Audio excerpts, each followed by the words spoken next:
Astaghfirullah. Bismillahirrahmanirrahim. Assalamualaikum warahmatullahi wabarakatuh. Alhamdulillah wassalatu wassalamu ala Rasulillah wa ala alihi wa sahbihi wa mawalah wa la hawla wa la quwwata illa billahi wa ba'du.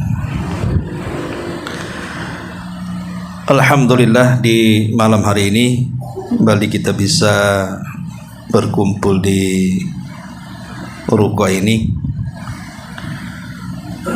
Salawat dan juga salam tentunya kita hadiahkan kepada Rasul kita Nabi besar Muhammad sallallahu alaihi wa ala alihi wasallam.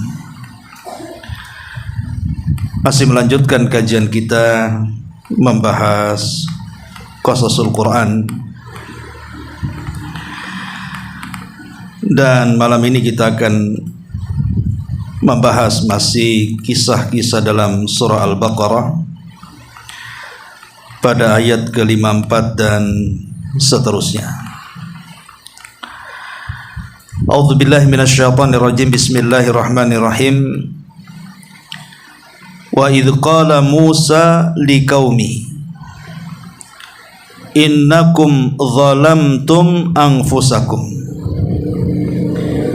bittikhadikumul ijla fatubu ila bari'ikum faqtulu anfusakum dzalikum khairul lakum inda bari'ikum fataba alaikum innahu huwat tawwabur rahim. Dan ingatlah ketika Nabi Musa berkata kepada kaumnya, wahai kaumku, kamu benar-benar telah menzalimi diri kalian sendiri dengan menjadikan patung anak sapi itu sebagai sesembahan kalian. Karena itu bertobatlah kepada penciptamu dan bunuhlah diri-dirimu. Itu lebih baik bagimu di sisi penciptamu. Dia akan menerima tobatmu. Sungguh dialah yang maha penerima tobat dan maha penyayang. Ayat ini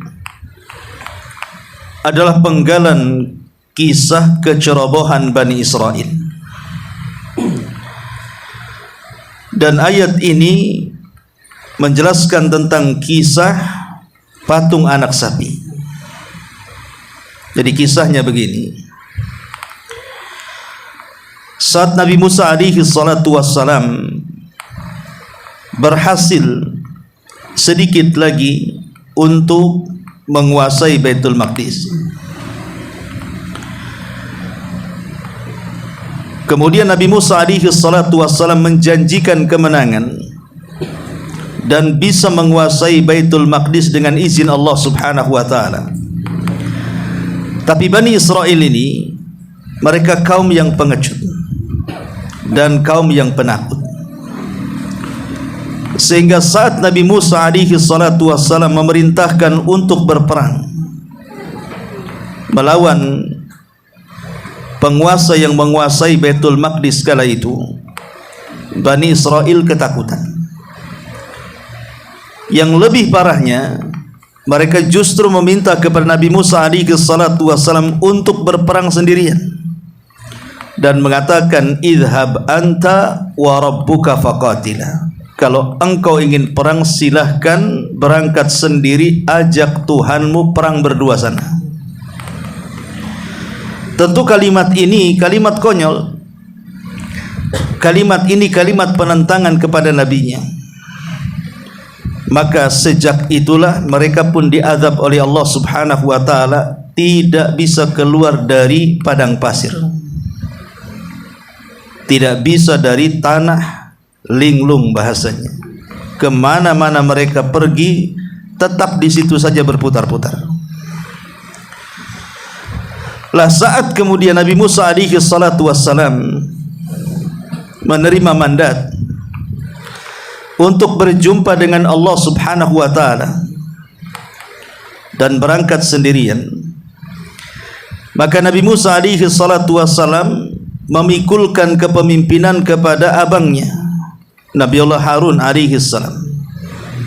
Dan kita tahu bahwa Harun adalah nabi yang sangat dicintai Bani Israel melebihi Nabi Musa.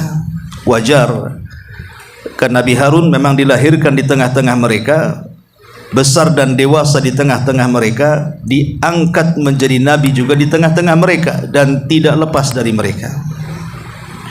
Lain dengan Nabi Musa, ketika lahir terhanyut dan tinggal di istana Firaun.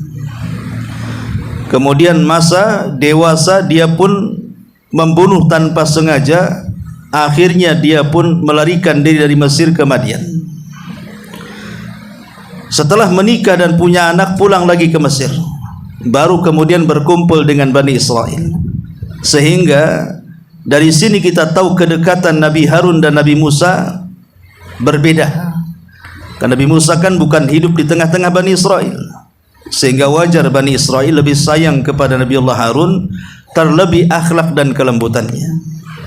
Dan retorika bicaranya memang luar biasa. Allah berikan mukjizat, retorika bicara Nabi Harun ini luar biasa. Singkat cerita, maka Nabi Musa pun berangkat, karena Allah Subhanahu wa taala sudah menjanjikan sesuatu kepada Nabi Musa alaihi salatu wassalam. Ketika sampai kemudian di tempat yang dijanjikan, ada yang mengatakan Bukit Saina, atau Quran menyebutnya Tur. Maka Nabi Musa alaihi salatu wassalam berpuasa selama 30 hari. Kemudian disempurnakan selama sebanyak 10 hari lagi, jadi genap menjadi 40 hari. Lah selama 40 hari berpuasa, karena akan berdialog dengan Allah Subhanahu wa taala, lah di tengah-tengah Bani Israel saat ditinggal Nabi Musa itulah muncul seorang munafik. Memang setiap generasi itu mesti ada orang munafiknya. Disitulah ada orang munafik yang bernama Samiri. Lah Samiri ini kebetulan dia saat menyeberangi Laut Merah, saat ditenggelamkan oleh Firaun. Kita tahu bahwa Bani Israel itu membawa emas-emas kaum Kipti. Lah emas-emas inilah yang kemudian dianggap tidak halal. Akhirnya kemudian mereka buang. Lah saat dibuang itulah oleh Samiri dikutip emas itu. Ditambah-tambah ada isyarat dalam Al-Quran, Samiri ini mampu mendeteksi adanya Jibril. Saat itu Jibril menunggang kuda berwarna putih, dan dia sendiri menjelma sebagai manusia yang berseragam putih di atas kuda itu. Dia melihat setiap pijakan kuda yang ditunggangi Jibril itu selalu menumbuhkan tumbuhan setiap pijakan kudanya itu. Akhirnya dia mengambil beberapa tanah yang bekas kaki pijakan kuda Jibril itu, kemudian disembunyikan. Sampai pada waktunya ketika Bani Israel kehilangan Nabi Musa alaihi salatu wassalam karena sedang berdialog dengan Allah selama 40 malam. Maka disinilah kemudian Samiri menempa emas-emas itu menjadi patung anak sapi. Maka dibentuklah patung anak sapi. Akhirnya setelah jadi, maka dia ambil tanah bekas kaki kuda yang ditunggangi Jibril itu, dimasukkan ke dalam mulut patung anak sapi itu. Secara ajaib, tiba-tiba kemudian patung anak sapi itu hidup. Maksudnya hidup itu bukan menjadi sapi, bukan, maksudnya bersuara. Makanya Allah mengatakan lahu khuwar, keluar suara dari mulutnya. Dan itu menggemparkan Bani Israel. Kok ada patung anak sapi yang terbuat dari emas bisa mengeluarkan suara? Sehingga ketika kemudian Samiri ini mengumpulkan Bani Israel, dia pun kemudian sesumbar dan mengatakan, lihat, Nabi Musa jauh-jauh mencari Tuhannya sampai ke Tur sana, padahal Tuhannya ada di sini. Kemudian menunjuk patung anak sapi. Lah hasutan demi hasutan Samiri inilah akhirnya sebagian Bani Israel terpengaruh dengan provokasinya. Lambat laun akhirnya menyembah patung anak sapi ini, walaupun tidak semua. Lah Jibril kemudian turun menemui Nabi Musa alaihi salatu wassalam dan memberitahu bahwa kaum yang ditinggalnya telah tersesat. Dan Allah Subhanahu wa taala sendiri kemudian memerintahkan Nabi Musa untuk segera bergegas kembali. Ketika Nabi Musa bergegas kembali, betullah kemudian dia melihat bagaimana Bani Israel sudah disesatkan oleh Samiri. Pada dasarnya dia tidak tahu siapa yang melakukannya, sampai marah kepada abangnya Harun, sampai dia jambak janggut dan juga kepalanya. Tapi dengan kelembutan Harun, kemudian dia pun memberikan alasan yang tepat kepada Nabi Musa bahwa itu bukan salahnya. Saat Nabi Musa bertanya kepada Harun, kenapa kau tidak cegat? Bukankah ini sebuah kesyirikan? Tapi Harun mengatakan, karena kelembutannya dia mengatakan dia tidak sekuat Nabi Musa. Kalau dia cekat Bani Israel, bisa saja yang garang-garang dari Bani Israel itu membunuh dia. Makanya dia hanya bisa pasrah dan mengajak untuk mentauhidkan Allah secara lembut. Lah ketika itulah Nabi Musa tahu siapa dalangnya. Rupanya dalangnya siapa? Samiri tadi. Kemudian dipanggillah Samiri. Kemudian diinterogasi oleh Nabi Musa. Kemudian dengan entengnya dia mengatakan kenapa dia melakukan seperti itu, karena hawa nafsunya yang mendorong. Tapi Nabi Musa tidak membunuhnya. Nabi Musa hanya kemudian mengusir dia, dan dia meminta kepada Allah agar Samiri hidup sendirian, tidak bisa menemui manusia, dan manusia juga tidak bisa menemui dia. Diusir di tengah-tengah Bani Israel. Adapun apakah Samiri meninggal dunia, wallahu alam, karena kisah dalam Quran juga tidak jelas. Hanya mengatakan Nabi Musa mengusir dia dan meminta kepada Allah agar tidak ada seorang manusia pun yang bisa menemuinya, dan dia pun tidak bisa menemui manusia. Memang diasingkan demikian. Lah saat Samiri sudah diusir, maka Nabi Musa alaihi salatu wassalam mengumpulkan orang-orang yang terlibat dalam kesyirikan ini. Siapa yang menjadi penyembah patung anak sapi dikumpulkan, dan siapa yang tidak menyembah maka akan dipisahkan. Lah saat itulah kemudian Nabi Musa alaihi salatu wassalam menghukum mereka dengan turun perintah bahwa mereka harus bertobat kepada Allah Subhanahu wa taala dengan cara membunuh diri-diri mereka. Jadi mereka disuruh membawa pisau masing-masing, kemudian saling tusuk satu dengan yang lainnya sampai mati. Itu cara tobatnya. Dan ini menunjukkan bahwa tobat umat dahulu itu agak berat.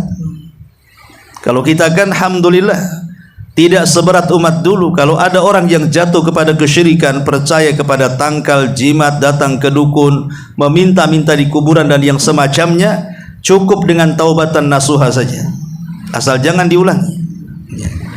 Tetapi di zaman itu tidak. Syariat Musa akan berbeda dengan syariat Rasul kita Muhammad sallallahu alaihi wasallam. Taubatnya dengan cara saling membunuh. Karena ketika itu Nabi Musa alaihi salatu wasallam pulang dari perasingan selama 40 malam itu adalah ingin mendapatkan mandat Taurat. Karena saat itu kan Nabi Musa tidak memegang Taurat, masih memegang suhuf, lembaran-lembaran sebagai wahyu yang Allah wahyukan kepadanya. Baru setelah itu Allah Subhanahu wa taala turunkan Taurat dalam bentuk papan. Dan ingat papan Taurat itu. Papan Taurat itu adalah papan yang suci. Ditulis langsung oleh tangan Allah Subhanahu wa taala isi Tauratnya. Karena di antara makhluk yang banyak makhluk suci, salah satunya papan tadi. Tetapi catatan dalam papan itu menurut ahli tafsir bahwa yang mencatat langsung Allah Subhanahu wa taala. Lah papan itu dibawa oleh Nabi Musa, kemudian dibacakan tentang hukuman-hukuman orang-orang yang melanggar. Kemudian Nabi Musa alaihi salatu wassalam, aku jauh-jauh ingin mendapatkan mandat Taurat untuk dijadikan undang-undang kalian, tapi kalian di sini berbuat kesyirikan. Sekarang pertanyaannya, maukah kalian mematuhi isi daripada Taurat ini? Pada awalnya mereka bermain-main dan mengatakan kalau memang ringan kami yang laksanakan, tapi kalau berat tidak mungkin kami laksanakan. Maka Nabi Musa alaihi salatu wassalam marah, akhirnya meminta kepada Allah untuk mengangkat bukit, kemudian diletakkan di atas. Kemudian Nabi Musa alaihi salatu wassalam mengatakan, kalian mau dilempar bukit ataukah kalian mau melaksanakan isi Taurat? Akhirnya kemudian mereka mengatakan, kami sami'na wa ata'na, siap melaksanakan isi Taurat. Kata Nabi Musa, hukuman kalian harus saling membunuh. Di sini dilema, kenapa? Mereka tidak tobat, mati karena akan dilempar oleh bukit. Tobat pun mereka mati karena saling membunuh masalahnya. Tetapi bagaimanapun, mati di atas tobat jauh lebih baik daripada mati di atas azab. Akhirnya mereka memilih untuk saling membunuh. Ma'asyiral muslimin wal muslimat rahimani wa rahimakumullah. Maka disitulah kemudian Allah Subhanahu wa taala berfirman di sini, wa idz qala Musa liqaumihi. Dan ingatlah ketika Musa berkata kepada kaumnya, ya qaumi innakum zalamtum anfusakum. Wahai kaumku, kalian sudah menzalimi diri-diri kalian. Zalim di sini artinya kesyirikan. Kalian sudah berbuat syirik. Seolah-olah usaha Nabi Musa alaihi salatu wasallam sejak berdakwah di Mesir sampai menyelamatkan Bani Israel, menanamkan tauhid la ilaha illallah, gugur hanya dalam waktu sesingkat-singkatnya 40 malam. Di sini pelajarannya adalah, lihat bagaimana hati manusia itu sangat mudah berubah-ubah. Makanya kenapa Nabi SAW dalam salatnya selalu mengajarkan doa kepada kita, ya muqallibal qulub tsabbit qalbi ala ta'atik. Wahai zat yang membolak-balikan hati, tetapkan hatiku di atas ketaatan kepadamu.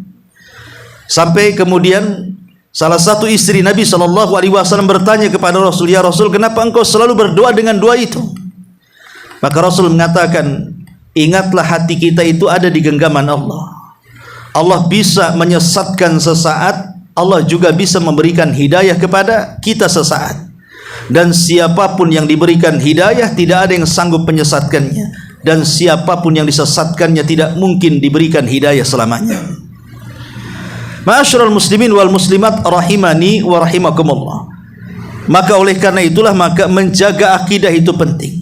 Jangankan sekelas saya, Anda atau siapapun, sekelas Umar bin Khattab radhiyallahu an, yang dijelaskan dia seorang mulham, seorang yang diilhami, di mana ucapannya itu selalu turun wahyu. Ketika satu hari Umar bin Khattab memegang lembaran Taurat, kemudian Nabi SAW bertanya, dari mana itu lembaran? Dia mengatakan diberi oleh orang-orang Yahudi. Kemudian Rasul mengatakan, apa itu? Dia mengatakan Taurat. Maka Nabi SAW mengatakan, sebaiknya kau campakkan Taurat itu. Kemudian Rasul mengatakan, amutahawwikun anta ya ibnul Khattab. Apakah engkau sudah bingung wahai Ibnul Khattab? Maksudnya Umar. Taraktukum alal baydah lailuha kanahariha la yazigu anha illa halik. Aku tinggalkan kepada kalian Islam ini terang benderang, di mana malamnya seperti siangnya, siapapun yang tergelincir pasti dia sesat. Maka Nabi SAW lihat, mengkhawatirkan orang sekelas Umar. Padahal Umar orang yang paling setia dengan Rasul SAW. Tapi ketika memegang Taurat, Nabi SAW khawatir kalau Umar kemudian terpengaruh dengan buku itu. Karena bagaimanapun kita sudah ada Al-Quran. Buat apa kemudian kita membaca kitab di luar daripada Al-Quran? Makanya terkadang saya heran, ada beberapa jurusan di sekolah, di fakultas-fakultas itu, jurusan perbandingan agama.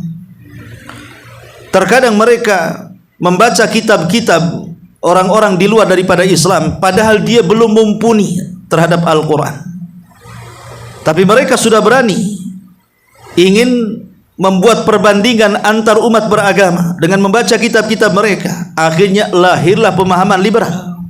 Ya, harusnya kalau memang mau membaca buku-buku itu atau kitab-kitab itu, walaupun sekalipun kitab dari langit, kita tahu bahwa Taurat dan Injil itu sudah terkontaminasi. Tidak semuanya murni kalamullah. Apalagi Injil banyak revisi, banyak tangan-tangan manusia yang masuk di dalamnya. Karena tidak ada satupun kitab yang murni turun dari langit melebihi Al-Quran. Kenapa Al-Quran murni? Tidak ada ucapan manusia yang masuk di dalamnya. Karena Allah memang sudah menjaganya. Langsung Allah katakan, Inna nahnu nazzalna dzikra wa inna lahu lahafidun. Kami yang menurunkan Al-Quran, kami juga yang menjaganya. Makanya Quran itu sejak diturunkannya sampai hari ini, bahkan sampai kiamat dibangkitkan, tidak ada satupun huruf yang bergeser dari tempatnya. Kalau ada, maka pasti ketahuan, karena Allah sudah menjaganya. Beda dengan Injil, beda dengan Taurat, di mana dua-duanya juga susah untuk dihafal. Apalagi Injil banyak revisi, disesuaikan dengan zaman dan keadaan, sehingga tidak bisa lagi untuk menjadi solusi. Hanya satu-satunya kitab yang menjadi solusi itu hanya Quranul Karim. Ma'asyiral muslimin wal muslimat rahimani wa rahimakumullah. Dari sinilah wajar Rasul mengkhawatirkan Umar bin Khattab radhiyallahu an. Kalau Bani Israel ditinggal 40 malam oleh Nabi Musa bisa tersesat, maka tidak menutup kemungkinan juga kita mudah disesatkan oleh setan. Dan itu banyak sekali kisah-kisah orang-orang yang tadinya istiqomah kemudian tergelincir. Sebut saja, sering saya kisahkan Imran ibn Khittan, seorang ulama ahli sunnah, pakar hadis. Satu dunia belajar kepada dia, tersesatkan oleh istrinya yang berpemahaman Khawarij. Padahal sebelumnya dia sudah dinasihati oleh kawannya, jangan menikah dengan putri paman, karena seluruh keluarganya berpemahaman sesat. Tapi dengan pedenya Imran ibn Khittan mengatakan, kalau aku bisa menikahinya, aku akan bawa mereka kepada pemahaman ahli sunnah. Tapi apa yang terjadi? Yang terjadi ketika dia menikah dengan wanita itu, akhirnya wanita itu yang mempengaruhi pemahamannya, dan dia pun menjadi ulama Khawarij sampai meninggal dunia. Siapa yang tidak kenal Imran ibn Khittan? Ulama memujinya. Tapi begitulah hati terkadang mudah goyah. Ya.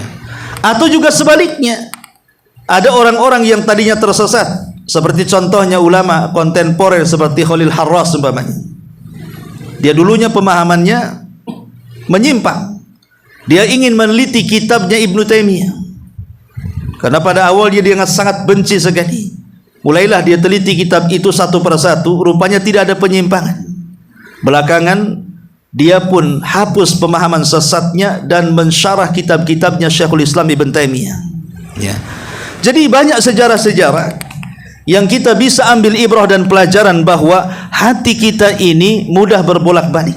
Kalau tidak istiqomah, maka akan mudah tergelincir dan sesat. Lah dari sini Allah Subhanahu wa taala mengatakan, ya qaumi innakum zalamtum anfusakum.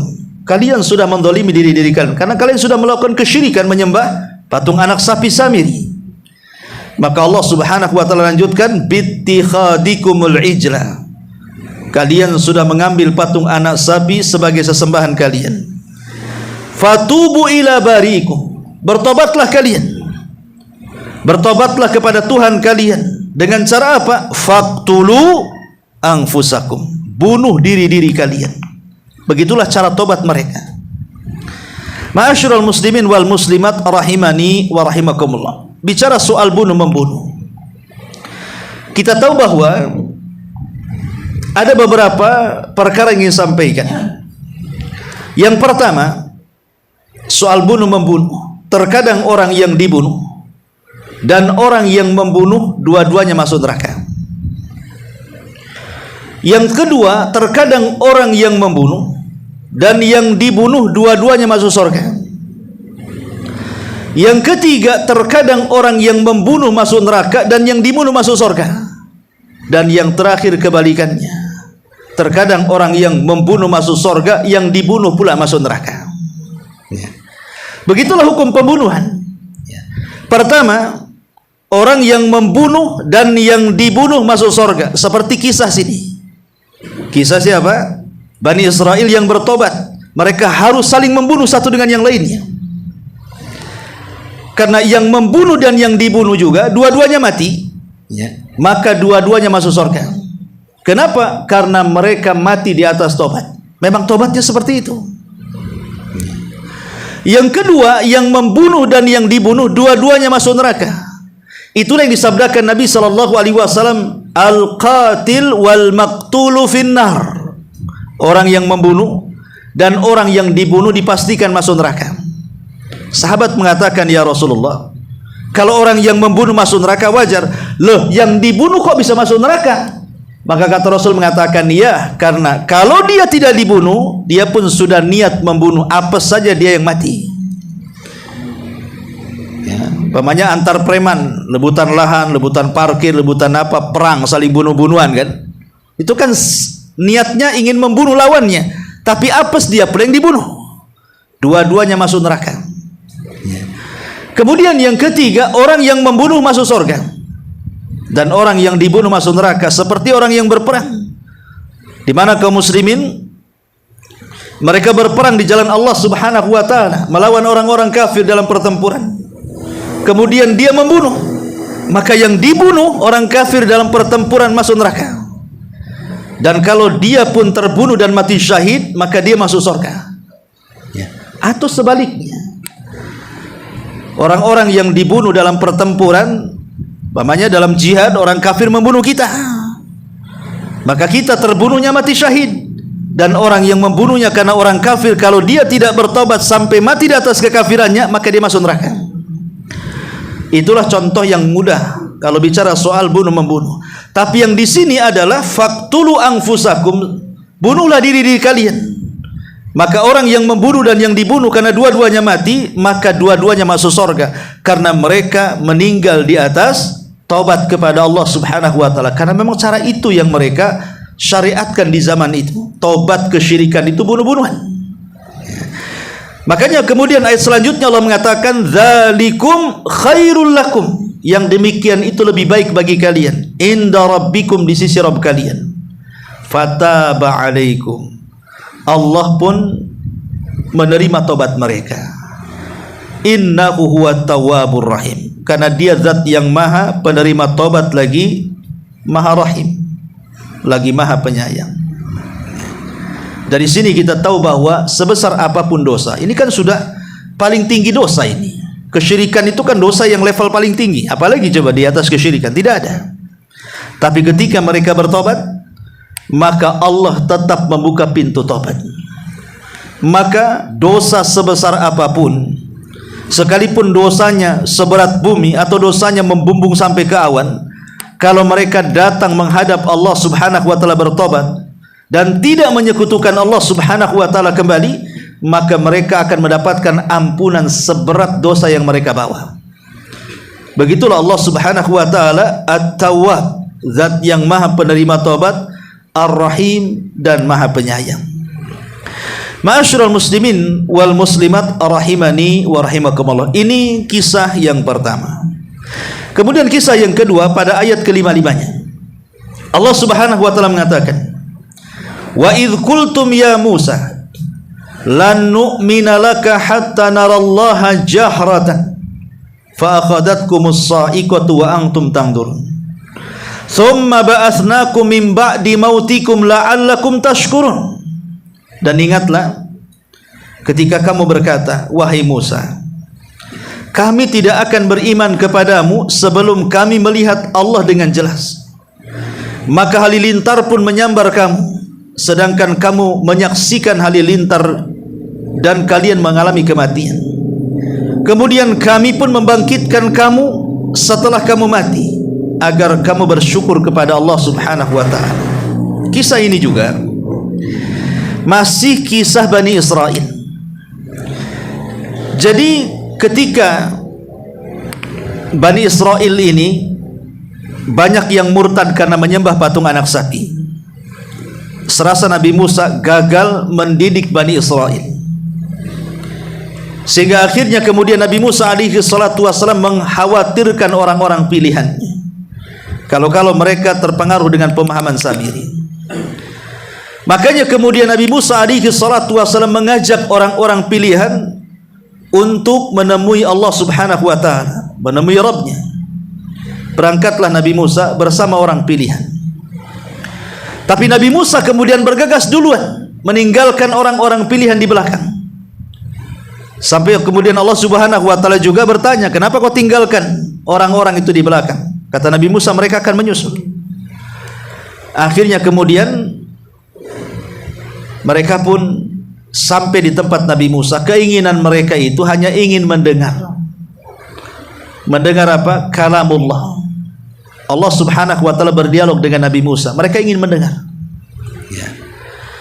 Tetapi setelah kemudian berjumpa dengan Nabi Musa alaihi salatu wassalam di tempat yang suci, di Bukit Saina, mereka pun keinginannya berubah. Bukan hanya ingin mendengar, tapi juga ingin melihat. Bayangkan ya. Awalnya ingin mendengar, tapi sekarang ingin melihat. Padahal kita tahu bahwa tidak mungkin Allah subhanahu wa ta'ala terlihat di dunia. Bukan Allah tidak bisa dilihat, mata kita yang tidak sanggup melihat. Dan itu pernah dirasakan oleh Nabi Musa. Saat Nabi Musa alaihi salatu wassalam meminta kepada Allah dan mengatakan, "Anzur ilaika ya Rabb, aku akan melihat wajahmu seperti apa."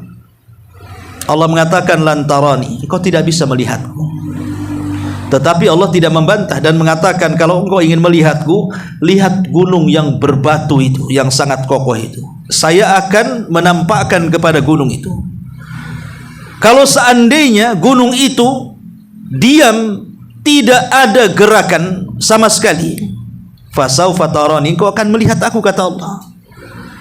Maka ketika betul-betul Allah subhanahu wa ta'ala menampakkan terhadap gunung itu, apa yang terjadi? Falamma tajalla rabbuhu lil jabali ja'alahu dakka wa sara Musa sa'iqa. Ketika Allah menampakkan kepada gunung itu, tiba-tiba gunung itu hancur berantakan. Dan pengaruh hancurnya gunung itu membuat Musa pingsan. Saat dia terbangun, dia pun mengatakan, tubtu ilaika ya Rabb, aku bertobat kepadamu, aku tidak ingin lagi meminta itu, dan aku sangat yakin dengan keberadaanmu. Artinya Nabi Musa alaihi salatu wassalam seorang nabi, seorang rasul, ulul azmi, orang manusia pilihan di tengah-tengah Bani Israel, tidak sanggup melihat Allah kan? Apalagi sekelas Bani Israel ya. Dulu di kota Batam tahun berapa itu, di daerah Tiban, ada orang yang mengklaim bisa memperlihatkan Allah di dalam jolang. Saya lupa tahun berapa itu. Cukup antum bayar 500.000, masuk ke kamar, kemudian digoyang-goyang jolangnya, kemudian suruh tengok di air itu. Tapi tidak ada yang berhasil karena memang penipuan ya. Coba bisa ditipu orang-orang kayak gini. Sekelas Nabi Musa, jangankan Nabi Musa, Nabi kita Muhammad sallallahu alaihi wasallam ketika Isra Mi'raj, apa melihat Allah? Tidak. Aisyah radhiyallahu anha yang membantah dan mengatakan, siapa yang mengatakan ketika Nabi SAW mengatakan, dikatakan apakah engkau melihat Rabb? Maka Rasul hanya mengatakan, nurun inni ara, aku hanya melihat cahaya. Dalam riwayat nar inni ara, aku hanya melihat api. Artinya sekelas Nabi SAW ketika berjumpa dengan Allah saja terhijabi dengan api atau dengan cahaya, dan itulah hijabnya Allah subhanahu wa ta'ala. Macam mana kemudian Bani Israel dengan lancangnya dia mengatakan di hadapan Nabi Musa dan mengancam mereka akan melunturkan keimanan dan bahkan tidak akan beriman dengan mengatakan, lan nu'mina laka hatta narallaha jahra. Sekarang kami sudah terlanjur sampai di sini wahai Nabi Musa. Kami sudah tidak ingin mendengar lagi. Saya ingin melihat, dan kalau kamu tidak bisa memperlihatkan Rabbmu, kami tidak akan beriman. Bayangkan ancamannya. Ancamannya seperti itu. Pada seandainya mereka tidak beriman pun tidak membuat Allah rugi. Sebagaimana kalau mereka kufur pun tidak membuat Allah rugi. Dalam bahasa hadis qudsi itu, kalau satu dunia manusia beriman tidak menambah kekuasaan Allah. Kalau satu dunia manusia kufur tidak mengurangi kekuasaan Allah. Tapi Nabi Musa alaihi salatu wassalam hanya terdiam. Tetapi Allah Subhanahu wa taala ingin menghukum mereka karena mereka sudah lancang mengatakan lan nu'mina laka hatta narallaha jahra. Kami tidak akan beriman kepadamu wahai Musa sampai kami melihat kedua mata kami melihat Rabbmu. Maka apa yang terjadi? Fa akhadatkumus sa'iqatu wa antum tangdurun. Allah kirim halilintar dan petir menyambar mereka semua dan membinasakan mereka semuanya. Betul-betul diwafatkan. Tetapi Allah Subhanahu wa taala dengan rahmannya rahimnya kemudian menghidupkan kembali mereka. Nabi Musa kasihan dengan mereka, meminta kepada Allah untuk menghidupkan kembali. Maka Allah mengatakan, "Tsumma ba'atsnakum mim ba'di mautikum." Kemudian kami membangkitkan kamu setelah kematian kalian. Untuk apa? La'allakum tashkurun, agar kalian syukur. Bayangkan orang mati hidup lagi, apa enggak syukur? Ya. Tapi degilnya Bani Israel sudah ma'ruf dalam sejarah. Mereka hanya beriman sesaat, nanti kufur lagi tuh Bani Israel. Tapi lihat di sini bagaimana kuasa Allah Subhanahu wa taala bisa menghidupkan orang mati. Bisa menghidupkan orang mati. Artinya Allah itu ala kulli syai'in qadir, atas segala sesuatu maha mampu. Dan inilah kecerobohan Bani Israel. Ini kisah yang kedua. Kisah yang ketiga, di ayat ke-57-nya Allah mengatakan, "Wa dhallalna 'alaikul ghamam wa anzalna 'alaikumul manna wassalwa kulu min thayyibati ma razaqnakum wa ma zalamuna walakin kanu anfusahum yadhlimun." Dan kami naungi kamu dengan awan, dan kami menurunkan kepadamu man dan salwa. Manna dan salwa ini satu makanan, ada yang mengatakan daging burung, ya, dan satu minuman, maksudnya dari madu. Ya. Makanlah makanan yang baik-baik dari rezeki yang telah kami berikan kepadamu. Mereka tidak menzalimi kami, tetapi justru merekalah yang menzalimi diri mereka sendiri. Ayat ini mengisahkan tentang kisah Bani Israel yang mereka terperangkap di Ardutih. Ardutih itu tadi negeri linglung, gara-gara diajak perang tak mau. Akhirnya mereka terdampar di padang pasir. Coba bayangkan terdampar di padang pasir, tidak ada satu pohon pun di situ, tidak ada minuman, tidak ada makanan. Ya. Kalau mereka tidak makan dan minum, mati semua Bani Israel di tengah-tengah padang pasir itu. Mereka tidak bisa keluar dari situ. Ya. Ingat berita yang terbaru gitu ya, jemaah haji yang diturunkan di padang pasir kemudian ada yang meninggal itu. Ya kalau sudah tersesat di padang pasir itu agak sulit keluar. Karena padang pasir itu kalau udah tersesat itu bagaikan padang yang tak bertepi, mau kemana? Lah Bani Israel tersesat di situ tuh, yang Al-Quran menyebutnya Ardutih namanya, negeri linglung, nggak bisa keluar. Akhirnya mereka pun kelaparan, kehausan, kepanasan. Mereka mulai datang kepada Nabi Musa alaihi salatu wassalam agar Nabi Musa berdoa kepada Allah agar Allah memberikan makanan kepada mereka. Subhanallah, Allah masih sayang dengan mereka. Diturunkan makanan dari langit, manna dan salwa. Kurang apa coba enaknya? Kita saja makan harus kerja, dapat gaji, diberikan kepada istri, beli beras, beli ikan, beli ini, belum masaknya, baru jadi makanan. Lelahnya kita untuk mencari sesuap nasi. Tapi Bani Israel ini diberikan nikmat, mereka tinggal makan. Waktunya makan di pagi hari sudah ada, tinggal makan dan minum. Waktunya makan di sore hari, tinggal makan dan minum. Dan itu makanan lezat dari langit, manna dan salwa itu. Kemudian mereka meminta kepada Nabi Musa alaihi salatu wassalam, mereka kehausan, mereka ingin air mineral. Maka Nabi Musa alaihi salatu wassalam memukulkan tongkatnya di batu, fanfajarat min hulma, maka keluarlah air dari bebatuan itu. Itulah jadi minuman mereka. Tidak puas juga mereka mengatakan, ya Nabi Musa, kami di tengah padang pasir, tidak ada pohon, tidak ada yang menaungi kami, tidak ada rumah, kami akan mati kepanasan. Maka Nabi Musa meminta kepada Allah agar dikirim awan. Awan itu yang menaungi mereka tuh. Makanya di sini Allah mengatakan, ya, wa dhallalna 'alaikumul ghamam, ya, dan kami naungi mereka dengan awan hitam sehingga menghalangi matahari dengan kepala manusia. Nikmat mana lagi? Ya. Wa anzalna 'alaikumul manna wassalwa. Allah turunkan lagi man dan salwa, makanan lezat, daging-dagingan dan air madu. Kemudian juga air mineral yang keluar dari sumber-sumbernya. Belum lagi dalam riwayat pakaian. Maka Allah mengatakan, kulu min thayyibati ma razaqnakum, kalian tinggal makan dari yang baik-baik yang kami rizkikan kepada kalian. Wa ma zalamuna, mereka tidak mendolimi kami, walakin kanu anfusahum yadzlimun, mereka sendiri yang melakukan kezaliman karena diajak perang dan dijanjikan kemenangan tak mau. Seolah-olah tidak yakin dengan janji Nabi Musa alaihi salatu wasalam. Akhirnya Nabi Musa dan Harun pun meninggal di padang pasir ini dan belum sampai mampu untuk membebaskan Baitul Maqdis.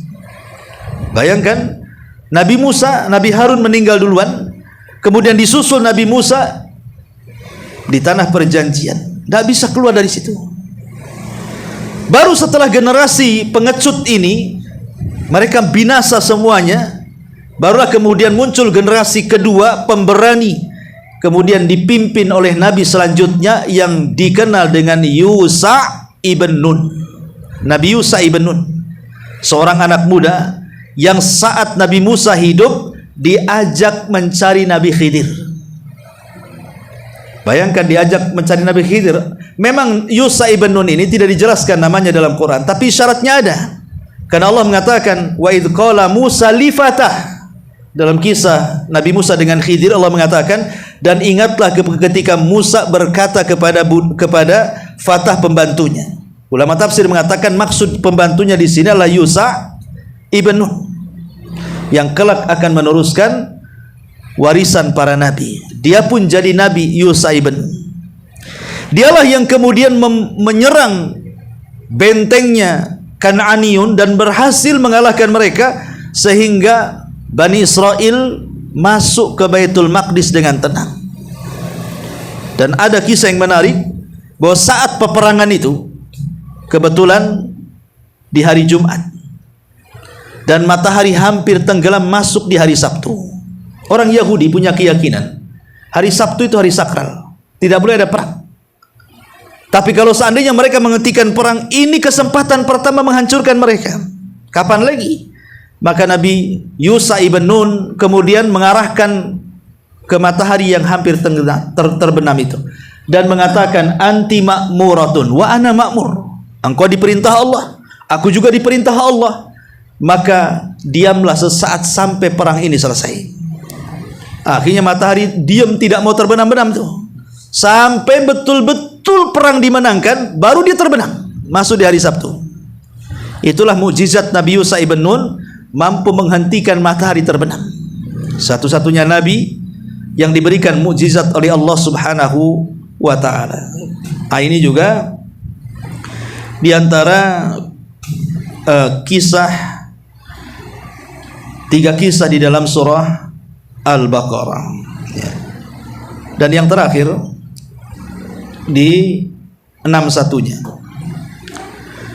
Wa idh qultum ya Musa lan nasbira ala ta'ami wahidin fad'u lana rabbaka yukhrij lana mimma tumbitul ard min baqliha wa qithaiha wa fumiha wa adasiha wa basaliha qala atastabdiluna alladhi huwa adna billadhi huwa khair ihbitu misra fa inna lakum ma sa'altum wa dhuribat alaihimudz dhillatu wal maskanatu wa ba'um bighadabi minallah dzalika bi annahum kanu yakfuruna bi ayatillah wa yaqtuluna an-nabiyina bighairil haqq dzalika bima asaw wa kanu ya'tadun.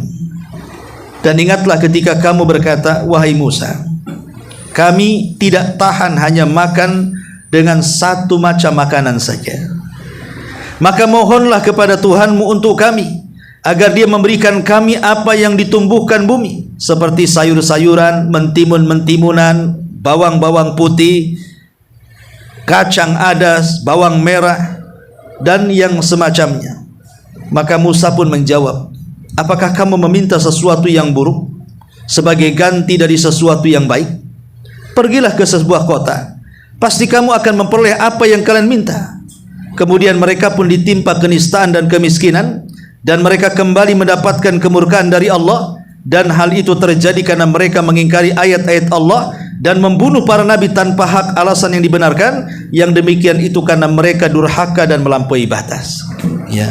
Ini juga masih ada kaitan dengan kisah sebelumnya.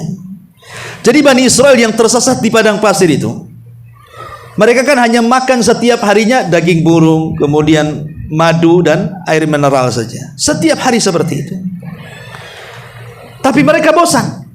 Bukannya bersyukur kepada Allah Subhanahu wa taala, mereka bosan dengan makanan-makanan lezat itu.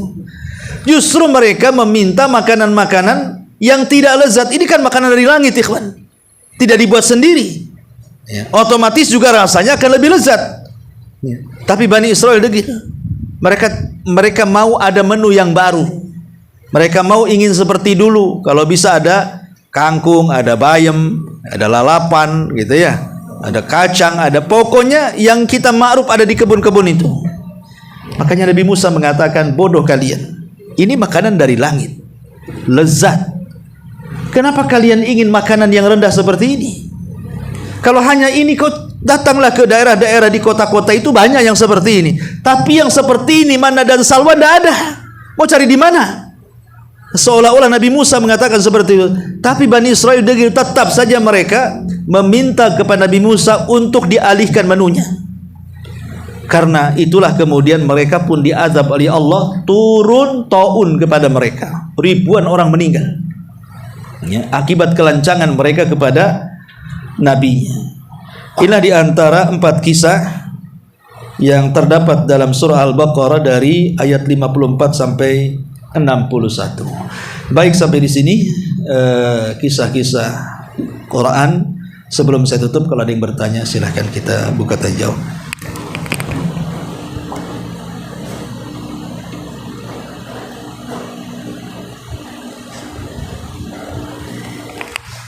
Baik, kalau tidak ada kita tutup. Subhanaka bihamdika asyhadu an la ilaha illa anta astaghfiruka wa atubu ilaik. Allahu ta'ala alam. Assalamualaikum warahmatullahi wabarakatuh.